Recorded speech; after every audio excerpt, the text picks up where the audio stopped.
Fala aí pessoal, beleza? Como é que vocês estão? Vídeo rápido sobre um fato relevante do RZTR. Como vocês sabem, pessoal, eu vou trazer mais vídeos de fato relevante aqui no meio da tarde, né, para você, colocar ele no meio da tarde, que antes de sair o relatório de Excel, eu gosto de trazer alguns que são impactantes e principalmente esse, porque tem um ponto que eu não vi ninguém falando sobre isso. Talvez não tenha entendido, eu quero ver se o relatório gerencial explica. Saiu aqui, pessoal, foi um fato relevante agora, no dia 5 de agosto, de uma venda que o RZTR, que para mim é um dos melhores fundos que a gente tem hoje, tirando, obviamente tem que ter o risco, um risco bem quantificado, onde o fundo, o fundo na qualidade de vendedor e arrendante, celebrou um instrumento particular de venda e arrendamento da Fazenda Monte Cristo 1 e 2, relacionadas ao imóvel.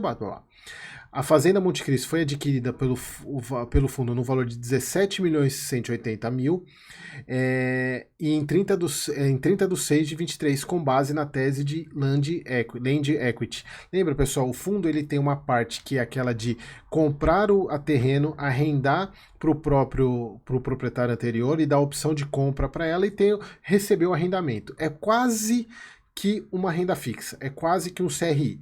Então uma parte do RZTR, por mais que seja tijolo, ele é quase um fundo de papel, e a outra parte é de tijolo raiz mesmo, que é essa parte Land Equity, que é comprar um imóvel e vender e ter ganho de capital. No outro caso, basicamente você compra o imóvel, aluga para o imóvel uma taxa fixa, uma taxa pré-fixada de 13% ao ano que seja, e no final do prazo de arrendamento, o antigo proprietário tem a opção de recomprar essa terra.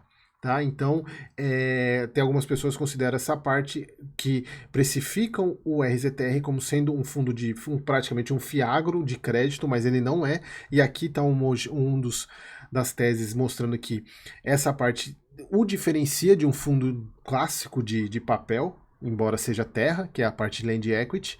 Então, olha só, e ao longo dos anos de 23 e 24 foram realizados investimentos de 3,9 milhões. O fundo, o valor foi vendido foi de 30 milhões, o valor firmado foi de 30 milhões, sendo que 16 milhões foram pagos a título de entrada e o saldo remanescente em 14 parcelas de 1 milhão. Com uma taxa interna de 32%, uma baita de uma tia. Ou seja, o lucro no regime caixa é de 8,8 milhões, porque você tem que somar os 17 com os 4 milhões, dá quase 22 milhões, mas aí tirando dos 30 vai dar esse lucro aqui de 8.800, né? Então é só você somar 17, dá praticamente 21 milhões, 21 pouquinho, 21 milhões e 200, tá dando esse lucro aqui, que dá um lucro por cota de 0,47, porém lembrando que ele tem essa dinâmica de pagamento aqui. Só que tem um ponto que eu não vi ninguém falar sobre isso. Como que você vende e arrenda ao mesmo tempo? Ficou estranhíssimo isso. E eu não vi ninguém falar sobre isso até agora.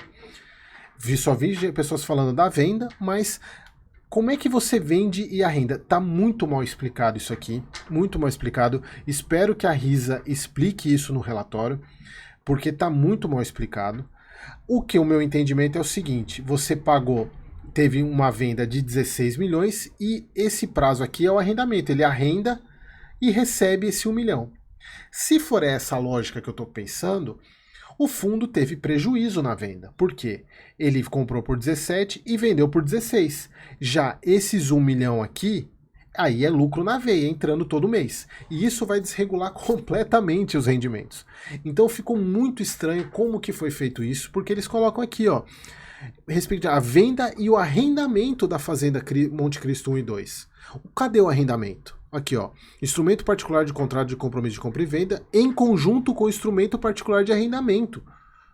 Ou seja, ele vendeu por 16 milhões e arrendou por 14 meses. Acho que esse é o entendimento que dá para se ter daqui. Ele vende por 16, tem um prejuízo e arrenda por 1 milhão e aqui é lucro. Aqui sim é o lucro. Esse 1 milhão, 14 parcelas mensais de 1 milhão. Então aqui ele teria que reconhecer um prejuízo na venda.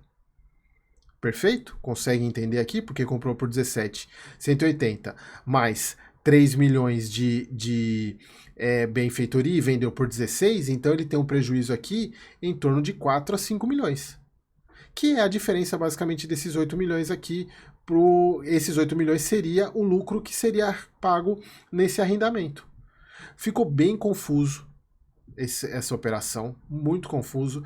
Seria praticamente inviável fazer essa operação de mostrar o quanto que isso impactaria no rendimento, porque a gente não sabe como é que ele vai funcionar. Espero que a RIS explique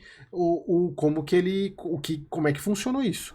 Né? Eu vou até mandar um e-mail para a gestora amanhã para ver se isso é explicado no relatório, se não foi explicado, mas vamos ver, vou mandar um e-mail. Mas assim, ficou bem estranho. No final das contas, assim, no global, é um bom resultado, mostrando que essa tese de land equity é boa porque traz retorno para o fundo, mostrando que, às vezes, não somente a renda, mas o ganho de capital é interessante, mas ficou estranho como é que vai funcionar, como é que você vende e arrenda ao mesmo tempo, como é que você vende e arrenda algo que não é mais seu. Ficou muito estranho isso, muito estranho, porque, em tese, você só pode arrendar algo que é seu. O arrendamento, pessoal, é uma maneira de você alugar. Em tese, é uma maneira de você alugar. Se eu vendi, como é que eu vou arrendar algo que não é mais meu? Ficou muito estranho, muito estranho. Beleza, pessoal? Era isso. Se vocês tiverem algum questionamento sobre isso que eu fiz, coloque aqui nos comentários. Beleza, pessoal? Então, espero vocês no próximo vídeo.